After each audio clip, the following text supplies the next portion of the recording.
जय हिंद दोस्तों, लक्ष्य एकेडमी में आपका हार्दिक अभिनंदन है। मैं राजेश लिल्लारे, बायोलॉजी टीचर। बेटा, आज हमारा टॉपिक होगा मैकेनिज्म ऑफ ब्रीदिंग। ठीक, इसके पहले वाले लेक्चर में हमने पूरे रेस्पिरेटरी सिस्टम वगैरह पढ़े थे। ठीक, आज हम पढ़ने जा रहे हैं बेटा क्या, ब्रीदिंग। ठीक, कि ब्रीदिंग की मैकेनिज्म। तो बेटा जो ब्रीदिंग है, ब्रीदिंग एक मैकेनिकल प्रोसेस है जो 2 स्टेप में कंप्लीट होती है। ठीक, एक होता है इंस्पिरेशन और दूसरा होता है एक्सपिरेशन। इसी को हम कहते हैं इनहेलेशन और एक्सहेलेशन। ठीक, हिंदी में अगर कहा जाए बेटा तो निश्वसन और निःश्वसन। ठीक, तो जो मैंने आपको कहा कि जो ब्रीदिंग है वो एक मैकेनिकल प्रोसेस है। कौन सी ब्रीदिंग? बेटा मैकेनिकल प्रोसेस इसको क्यों कह रहे हैं?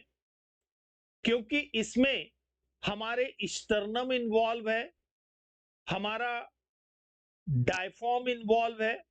ठीक, किसमें? इंस्पिरेशन और एक्सपिरेशन की प्रोसेस में। तो बेटा जो ब्रीदिंग है, तो ब्रीदिंग क्या हुआ बेटा कि ब्रीदिंग इज अ मैकेनिकल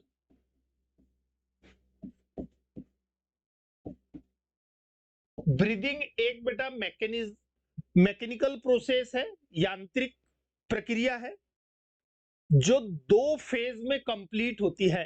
ठीक, तो बेटा ये कितने फेज में कंप्लीट होगी? Complete in 2 phase. देखो इसकी 2 अवस्था होगी, 2 फेजेस होंगे किसके? ब्रीदिंग के। ठीक, तो बेटा ब्रीदिंग 2 फेज में कंप्लीट हो रही है। फर्स्ट फेज है बेटा, इसमें जो इसकी फर्स्ट फेज है, तो फर्स्ट फेज क्या है?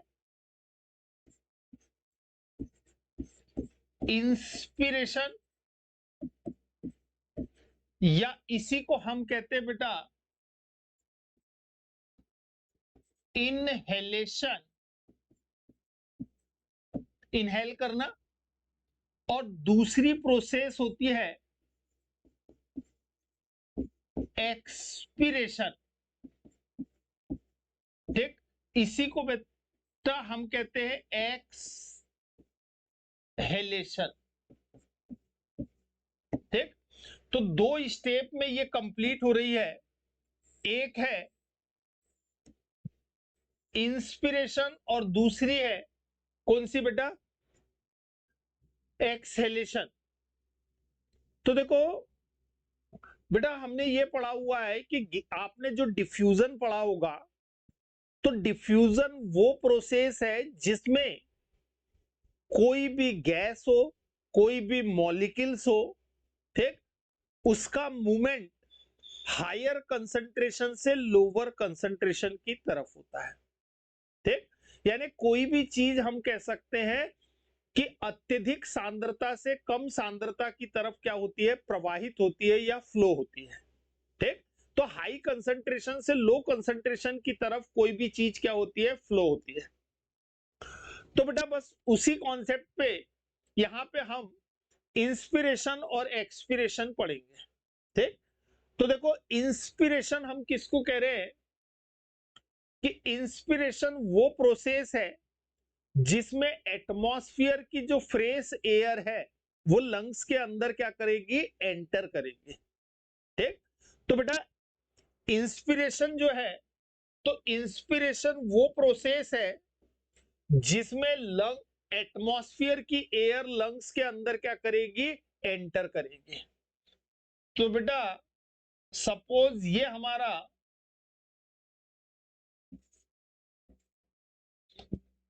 लंग्स है।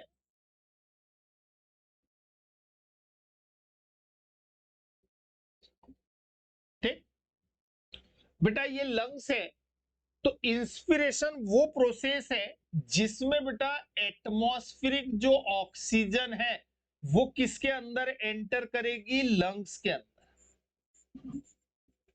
एटमॉस्फेरिक एयर लंग्स के अंदर एंटर करेगी, तो उस प्रोसेस को हम क्या कह रहे हैं, इंस्पिरेशन की प्रोसेस। अब देखो इंस्पिरेशन की प्रोसेस में जो इंपॉर्टेंट रोल प्ले करेंगे वो कौन कौन प्ले करेंगे बेटा, हमारा डायफ्राम, ठीक, sternum, abdominal muscles, intercostal muscles और रिब्स। ठीक, ये इंपॉर्टेंट रोल प्ले करते हैं किसमें, इंस्पिरेशन की प्रोसेस में।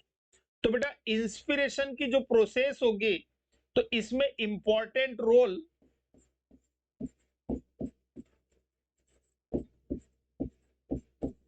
कौन प्ले कर रहे हैं, इसमें इंपॉर्टेंट रोल जो प्ले करेगा वो करेगा आपका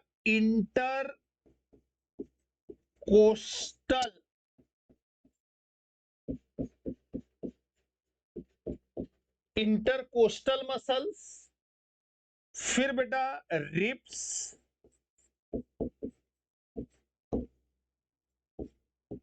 स्टर्नम,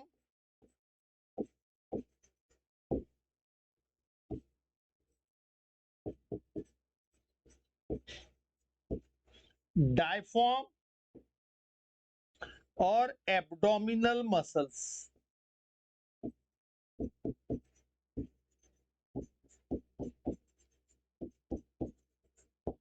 ठीक, ये बेटा इंपॉर्टेंट रोल प्ले करेंगे। कौन कौन प्ले कर रहा है बेटा important role, intercostal muscles, ribs, sternum, diaphragm और एब्डोमिनल मसल्स। तो बेटा इंस्पिरेशन क्या है, मैंने आपको बताया कि इंस्पिरेशन वो प्रोसेस है जिसमें एटमॉस्फेयर की फ्रेश एयर लंग्स के अंदर एंटर करती है। ठीक, अब इसको एंटर करने के लिए एक मैकेनिकल प्रोसेस होगी, एक यांत्रिक प्रक्रिया होगी हमारी बॉडी में।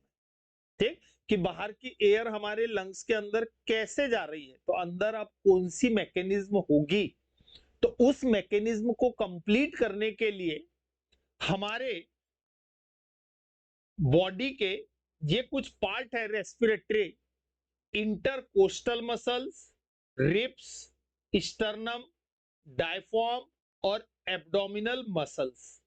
ठीक, ये क्या करेंगे बेटा, इंपॉर्टेंट रोल प्ले करेंगे।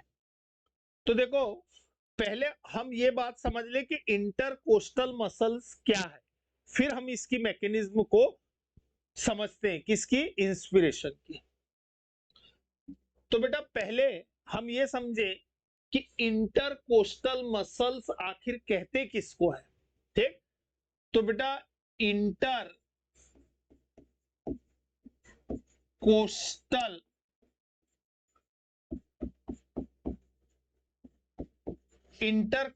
मसल्स, तो बेटा दो रिब्स के बीच में जो स्पेस होता है उस स्पेस को हम कहते हैं इंटरकोस्टल स्पेस। देखो हमारी जो रिब्स है यहां से ऐसी, बेटा पीछे इधर वर्टिब्रल कॉलम से और सामने एक स्टर्नम है, एक बोन है जिसको हम क्या कहते हैं, स्टर्नम। यहां पे एक बोन है हमारी जो क्या है, स्टर्नम। तो जो रिब्स होती है वो बेटा हमारी जो रिब्स है तो पीछे की तरफ ये किससे जुड़ी हुई है बेटा, डॉर्सली किससे अटैच है, ये डॉर्सल पार्ट है और ये वेंट्रल पार्ट है। तो डॉर्सली अटैच है रिब्स किससे, वर्टिब्रल कॉलम से, और वेंट्रली अटैच है किससे, स्टर्नम से। तो ये ऐसी अटैच होके इधर आई है, इधर से इधर आई है। ठीक, तो जब रिब्स एक के बाद एक अटैच हुई है तो बेटा उन रिब्स के बीच में जो स्पेस है, ये सपोज ये रिब्स है, ये एक रिब, ये दूसरी रिब, तीसरी, चौथी, तो ये जो स्पेस है इस स्पेस को हम क्या कहते हैं, इंटरकोस्टल स्पेस। ठीक, अब उस स्पेस में जो मसल्स होती है जो एक रिब को दूसरी रिब से अटैच कर रही है, तो उसको कहते हैं हम इंटरकोस्टल मसल्स। ठीक, तो बेटा स्पेस बिटवीन टू मसल्स, ठीक, दो मसल्स के बीच का जो स्पेस है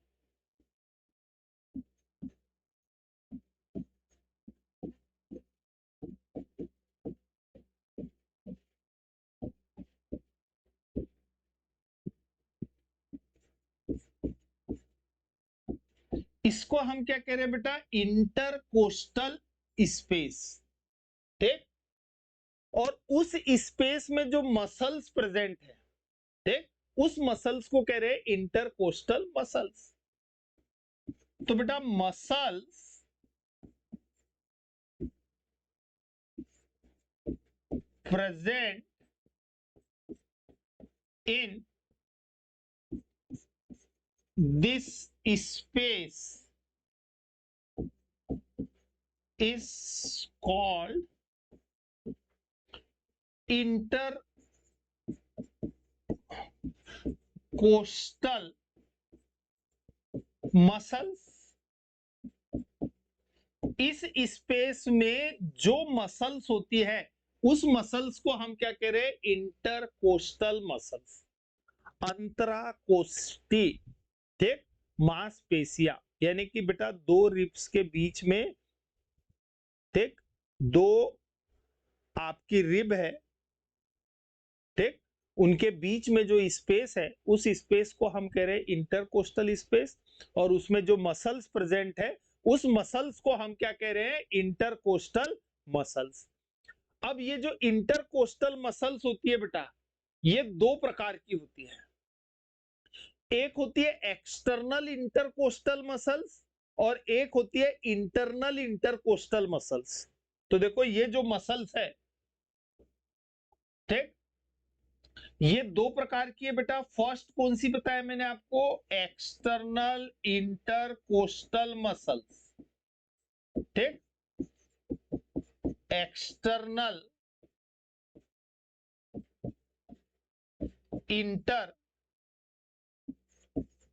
इंटरकोस्टल मसल्स,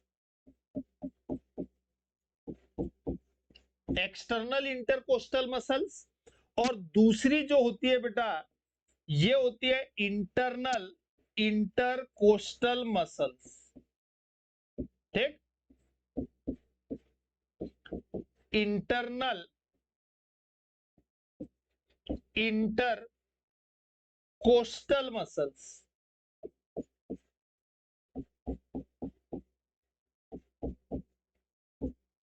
ठीक, एक्सटर्नल इंटरकोस्टल मसल्स और इंटरनल इंटरकोस्टल मसल्स दो प्रकार की है।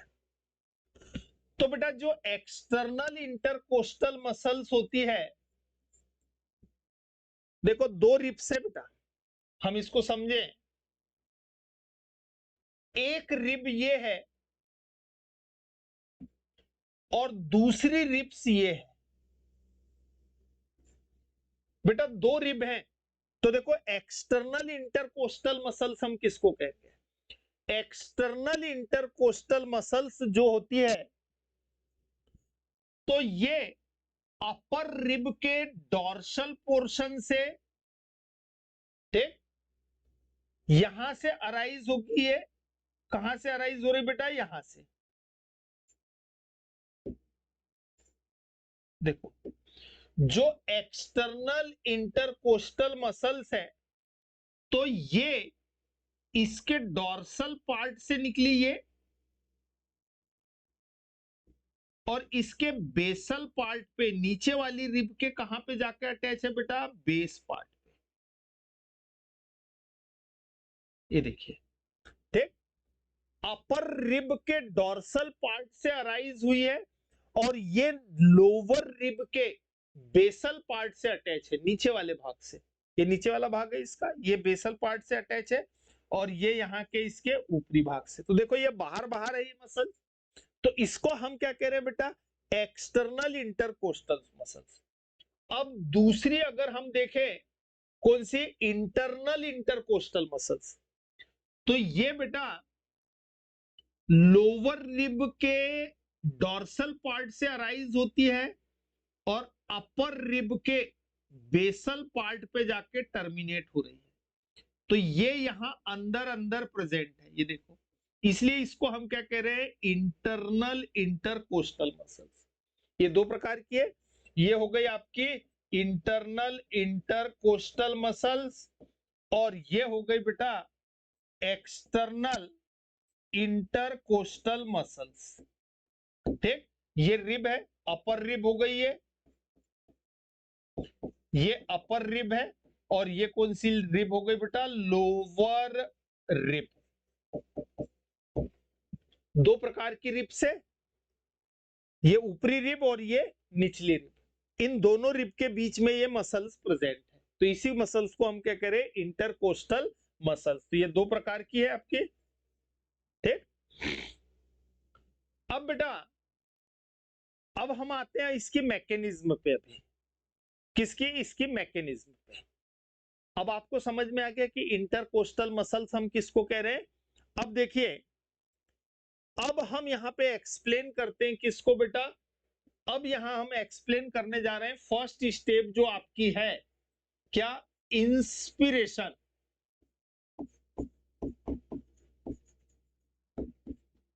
कौन सी प्रोसेस है बेटा, इंस्पिरेशन की प्रोसेस। ठीक, इसी का दूसरा नाम क्या है, इसी को कहते हैं इनहेलेशन। ये इनहेलेशन या इसी को हम क्या कह रहे हैं, इंस्पिरेशन। तो बेटा देखो, जब जो एक्सटर्नल इंटरकोस्टल मसल्स है, उस मसल्स में क्या होता है, कॉन्ट्रैक्शन होगा। ठीक, तो इंस्पिरेशन में क्या क्या चीज हो रही है, ये मैं यहां पे आपको एक्सप्लेन कर रहा हूं। क्या होगा बेटा, एक्सटर्नल इंटरकोस्टल मसल्स, ये क्या होगी, कॉन्ट्रैक्ट होगी, ये कॉन्ट्रैक्ट होगी एक्सटर्नल इंटरकोस्टल मसल्स। और कौन कॉन्ट्रैक्ट होगा बेटा, डायफॉर्म क्या होगा, डायफॉर्म कॉन्ट्रैक्ट होगा। यहां पे दो चीजों में संकुचन हो रहा है, इंटरकोस्टल मसल संकुचित होगी, डायफॉर्म संकुचित होगा, जिससे डायफॉर्म कैसा हो जाएगा, फ्लैट। ठीक, तो बेटा डायफॉर्म कैसा हो जाएगा, फ्लैट हो जाएगा।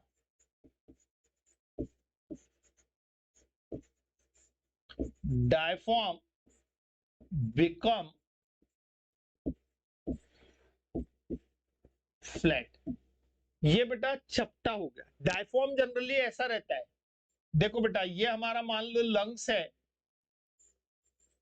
ये लंग्स है। ठीक, डायफॉर्म ऐसे डोम शेप में रहता है ऐसा नॉर्मली, लेकिन जब मसल्स कॉन्ट्रैक्ट होगी तो डायफॉर्म कैसा हो जाएगा, ऐसा सीधा। ये फ्लैट हो गया डायफॉर्म, यानी इस पोजीशन पे आ जाएगा डायफॉर्म। डायफॉर्म ऐसा था, आप समझ रहे हैं, ऐसा था, वो कैसा हो गया बेटा, ऐसा हो गया, फ्लैट हो गया। डायफॉर्म क्या हो गया, फ्लैट हो गया। अभी इसको अच्छे से बनाते हैं डायग्राम अपन। तो देखो बेटा, इस प्रोसेस में क्या क्या हुआ है आपका, एक्सटर्नल इंटरकोस्टल मसल्स कॉन्ट्रैक्ट हुई, डायफॉर्म कॉन्ट्रैक्ट हुआ। डायफॉर्म किस में चेंज हुआ बेटा, फ्लैट स्ट्रक्चर में। ठीक, अब ये होने से आपका जो स्टर्नम है और जो रिप्स है, तो स्टर्नम आउटवर्ड यानी कि बेटा ऐसे बाहर की तरफ और ऊपर की तरफ शिफ्ट होगा। ठीक, तो आपकी जो एयर टाइट चेस्ट कैविटी है, तो एयर टाइट चेस्ट कैविटी का वॉल्यूम इंक्रीज हो जाएगा, यानी उसका आयतन बढ़ जाएगा, छाती फूल गई कहना चाहिए। ठीक, तो बेटा क्या हुआ, इनमें संकुचन हुआ, तो संकुचन होने से जो स्टर्नम है और जो रिप्स है, वो ऐसे बाहर की तरफ और ऊपर की तरफ शिफ्ट होगी।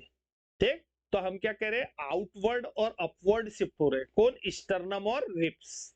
ठीक, तो बेटा स्टर्नम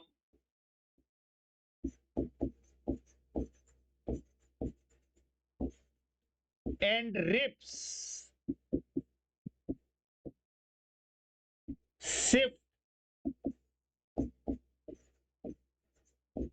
outward and upward। ये कैसे शिफ्ट हुए बेटा? आउटवर्ड शिफ्ट हुए और अपवर्ड शिफ्ट हुए, यानी स्टर्नम और जो रिब्स है वो बाहर तथा ऊपर की तरफ शिफ्ट हुई है। कहां शिफ्ट हुए बेटा? बाहर और ऊपर की तरफ। तो इस कारण से क्या हो गया, देखिए मैकेनिज्म आप इस कारण से यहां पे बेटा जो थोरेसिक कैविटी है, जो थोरेसिक कैविटी है, जो हमारी वक्षी गुहा है, थोरेसिक कैविटी किस किस से बनी है बेटा? वर्टिब्रल कॉलम, स्टर्नम और रिब्स, इससे पूरा एक केज बना है, एक पिंजरा जैसे। ठीक, इसको हम क्या कह रहे हैं? Thoracic cavity. तो थोरेसिक कैविटी का वॉल्यूम, थोरेसिक कैविटी का वॉल्यूम क्या हो गया बेटा? इंक्रीज हो गया, बढ़ गया। ठीक, थोरेसिक कैविटी का वॉल्यूम क्या हो गया? इंक्रीज हो गया। अब थोरेसिक कैविटी का वॉल्यूम इंक्रीज हुआ तो अंदर जो लंग्स है, उस लंग्स को फैलने के लिए जगह मिल गई। तो लंग्स क्या हो गया बेटा? एक्सपॉन्ड हुआ, लंग्स फैल गया। ठीक, तो लंग्स क्या हो गया बेटा? एक्सपॉन्ड।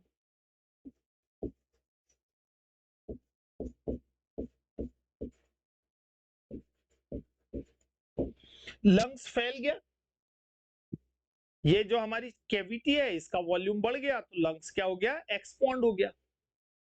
अब लंग्स के एक्सपॉन्ड होने के कारण, फैलने के कारण, लंग्स के अंदर का जो प्रेशर था वो प्रेशर क्या हो गया बेटा? कम हो गया। ठीक, तो लंग्स का प्रेशर क्या हो गया? कम। तो लंग्स प्रेशर, लंग्स का प्रेशर क्या हो गया बेटा? डिक्रीज। ये डिक्रीज का साइन लगा दिया मैंने, ये इंक्रीज का था।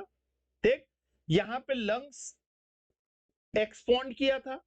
ठीक, तो देखो बेटा क्या क्या हुआ, एक बार रिवाइज करो फट से। इनहेलेशन कैसे होगा, यानी कि एयर जो है, एटमॉस्फेयर की एयर, इनहेलेशन में क्या हो रहा है बेटा? कि जो एटमॉस्फेरिक ऑक्सीजन है, ठीक, वो किस में एंटर करती है? लंग्स में।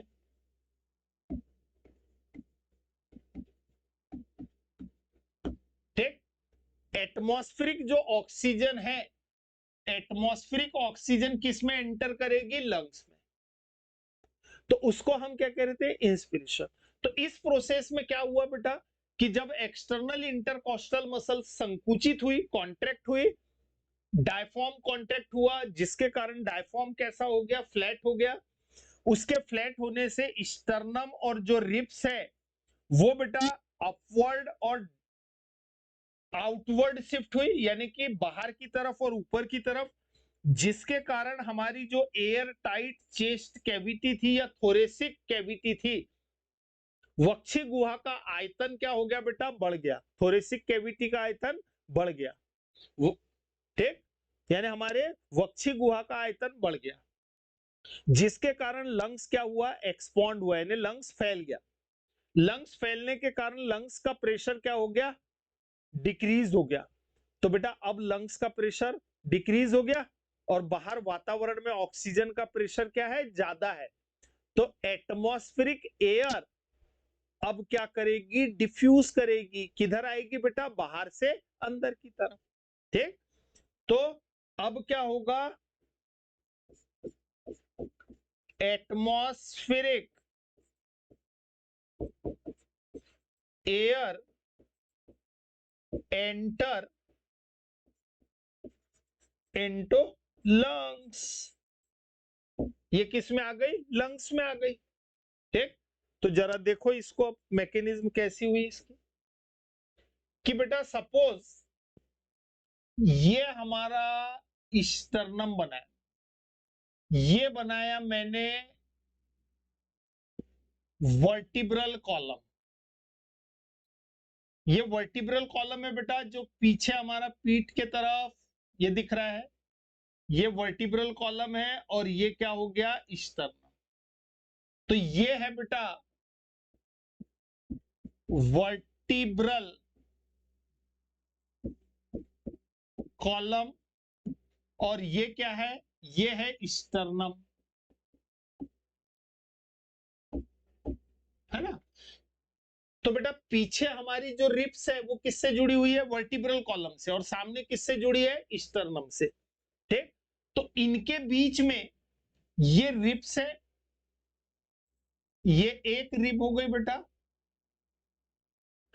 ये दूसरी रिब है, ये तीसरी रिब बनाए मैंने,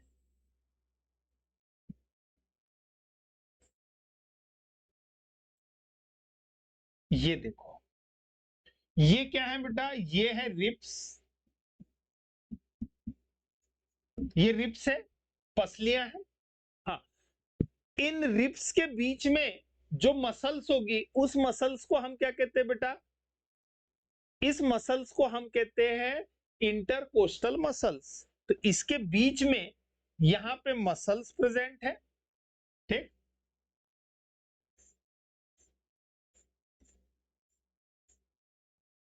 ये मसल्स हो गए बेटा, ये मसल कौन सी हो गई, इंटरकोस्टल मसल्स।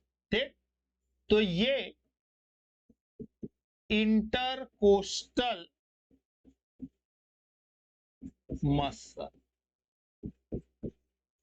ये इंटरकोस्टल मसल्स है। तो आप देखो, जब मैंने लिखा है कि एक्सटर्नल इंटरकोस्टल मसल्स कॉन्ट्रैक्ट होती है, संकुचित होती है, ये संकुचित हुई, तो स्टर्नम देखो आपको ऊपर दिख रहा है। ठीक, तो स्टर्नम किधर शिफ्ट हुआ है बेटा, ऊपर की तरफ, अपवर्ड शिफ्ट हुआ है, और थोड़ा बाहर की तरफ। ठीक, तो स्टर्नम किधर शिफ्ट हो गया बेटा, स्टर्नम एंड रिब्स,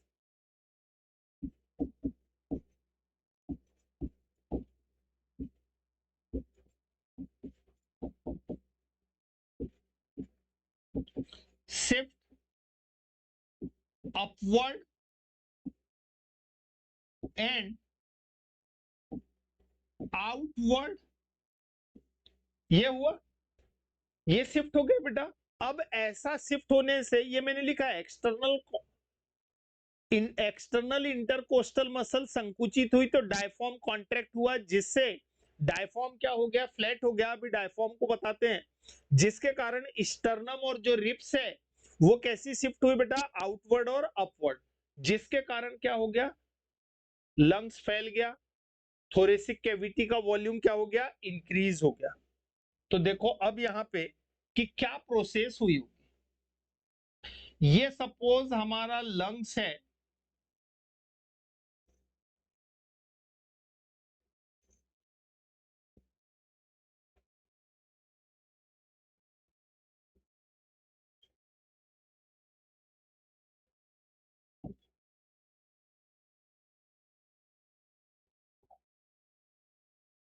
यहां पे क्या है बेटा, डायफॉर्म, ये डायफॉर्म ऐसा था, ये ऐसा रहता है, ओरिजिनल शेप्ड इसका ऐसा रहेगा, किसका, डायफॉर्म का। अब देखो यहां पे क्या क्या प्रोसेस हो गई बेटा, फिर यहां पे जो प्रोसेस हुई कि लंग्स, लंग्स क्या हुआ, एक्सपॉन्ड हुआ, लंग्स क्या हुआ बेटा, एक्सपॉन्ड, फैल गया। थोरेसिक कैविटी जो थी,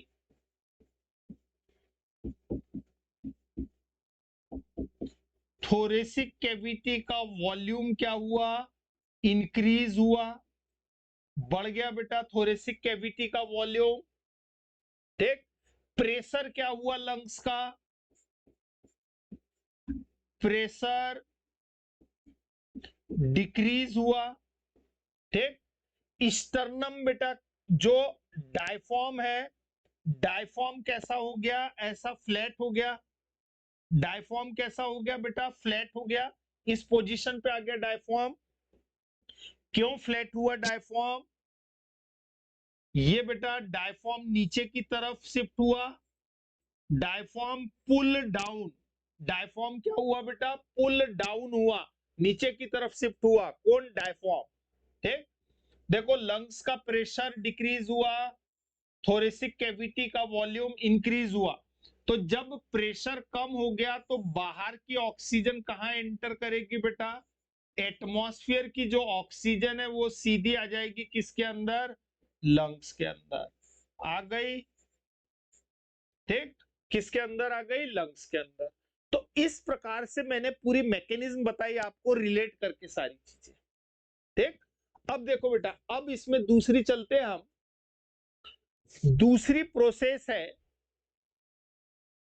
एक्सपिरेशन, यानी कि इनहेलेशन की प्रोसेस। कौन सी बेटा, इनहेलेशन की प्रोसेस। आप चाहो तो स्क्रीनशॉट ले लो। ठीक, अब दूसरी प्रोसेस है बेटा कौन सी, एक्सहेलेशन या एक्सपिरेशन की प्रोसेस। तो देखो जो एक्सपिरेशन की जो प्रोसेस होगी, सेकंड प्रोसेस है बेटा एक्सपिरेशन। एक्सपिरेशन जो सामान्य एक्सपिरेशन होगा, निःश्वसन, इसको हिंदी में कहते हैं बेटा, हम ऐसा लिखते हैं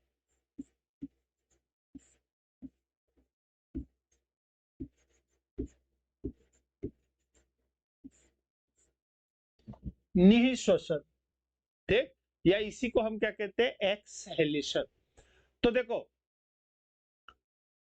सामान्य जो एक्सपिरेशन होगा, यानी कि एक्सपिरेशन में क्या होगा बेटा, लंग्स की जो CO2 है वो एटमॉस्फेयर में जाएगी। ठीक, तो लंग्स CO2 कहां जाएगी बेटा,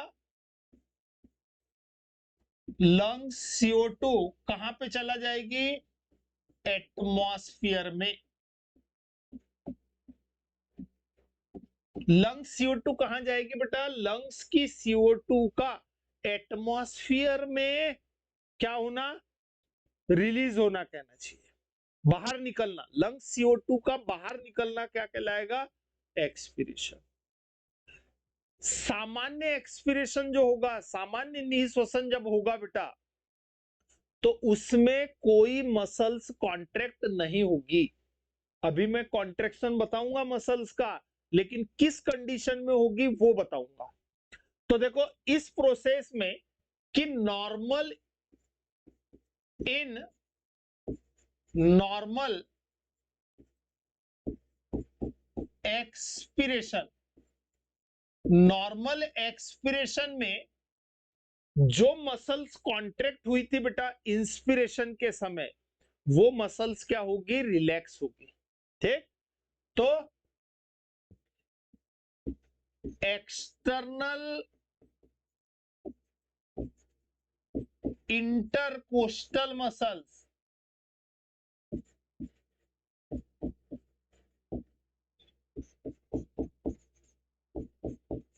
क्या होगी, रिलैक्स होगी।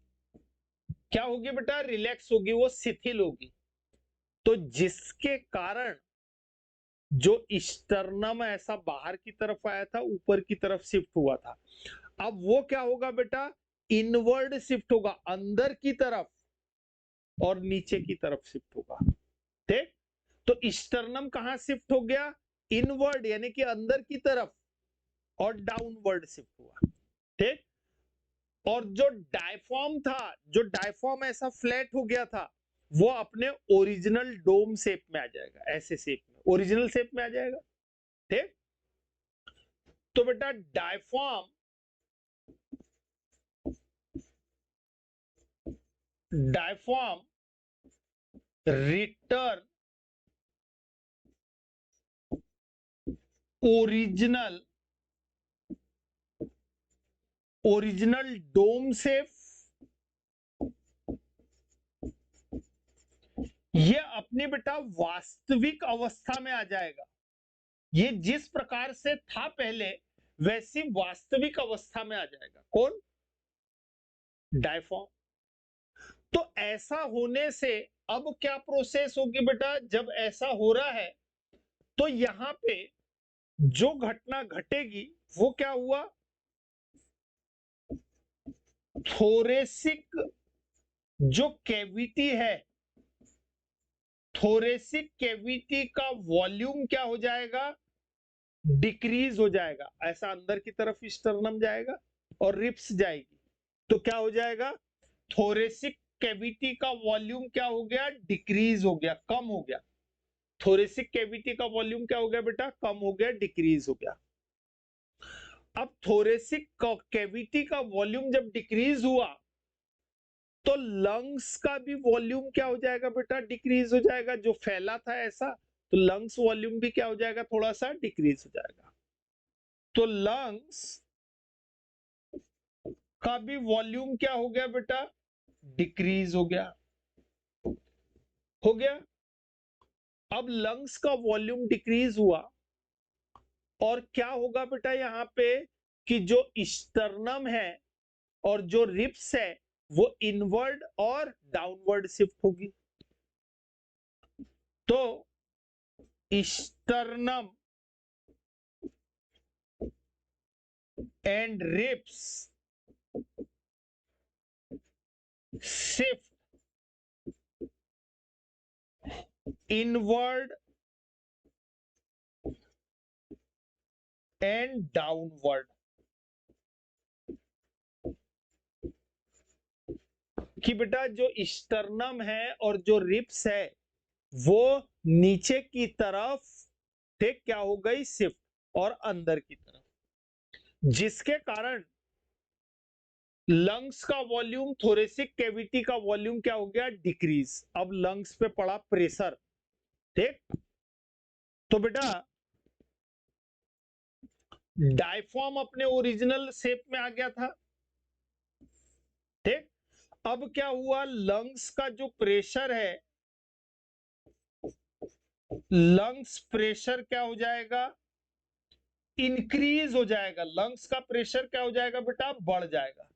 तो लंग्स के अंदर जो CO2 भरी हुई है वो CO2 बाहर आ जाएगी, ठीक। तो देखो इसमें क्या हो रहा है आपका, ये स्टर्नम और बेटा ये हो गया क्या, वर्टिब्रल कॉलम। ये वर्टिब्रल कॉलम, ये है स्टर्नम, ठीक। अब ये रिप्स जुड़ी हुई है, ये रिप्स है बेटा,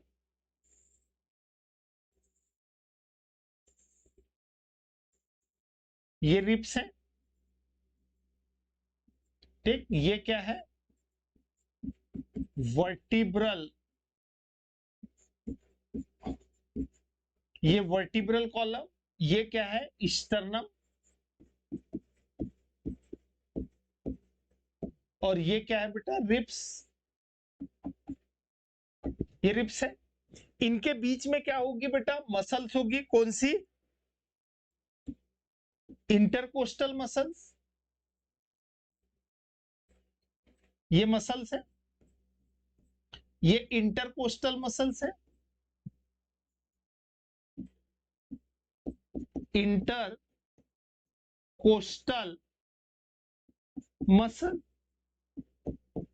तो देख लो आप, स्टर्नम किधर शिफ्ट हुआ है बेटा, डाउनवर्ड, नीचे की तरफ शिफ्ट हुआ है, और अंदर की तरफ, जिसके कारण क्या हो रहा है, जो चेस्ट की कैविटी है उसका वॉल्यूम क्या हो गया है, डिक्रीज। लंग्स का वॉल्यूम डिक्रीज, प्रेशर क्या हो गया है, इंक्रीज, प्रेशर बढ़ गया। तो अब यहां पे जो प्रोसेस होगी, तो बेटा ये लंग्स है,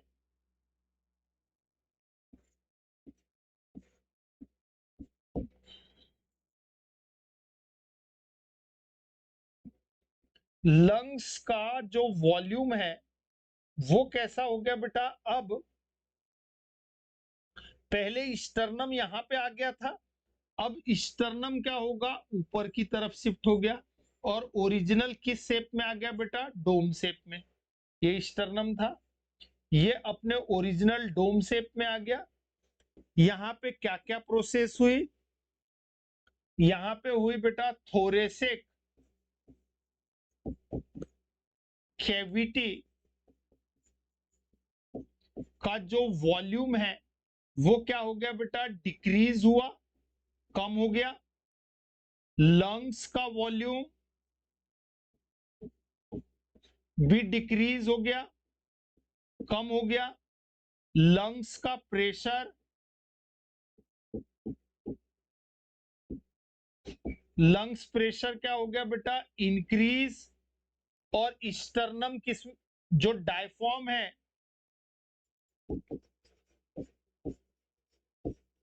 डायफ्राम रिटर्न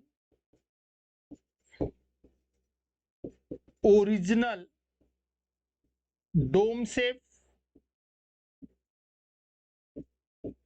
ये अपने ओरिजिनल शेप में आ गया। ठीक, तो ऐसा होने से जो बेटा एटमॉस्फेयर की जो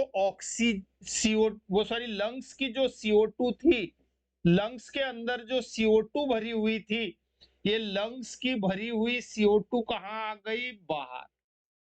ये कहां आ गई बेटा, CO2 बाहर। लंग्स की CO2 कहां आ गई, बाहर। ठीक, तो बेटा इसी को हम क्या कह रहे हैं, एक्सपिरेशन। इसके अंदर जितनी CO2 भरी हुई थी, ये CO2 बाहर हो गई। ठीक,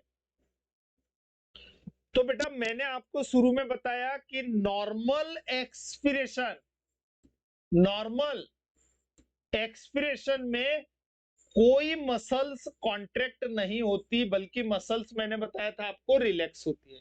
तो अब देखो कहां पे कॉन्ट्रैक्ट होगी, जब बेटा हम योगा करते हैं या स्नीजिंग करते हैं, छींकते हैं, या फिर हम खांसते हैं, ठीक, तब फोर्सफुली क्या होता है, एक्सपिरेशन होता है।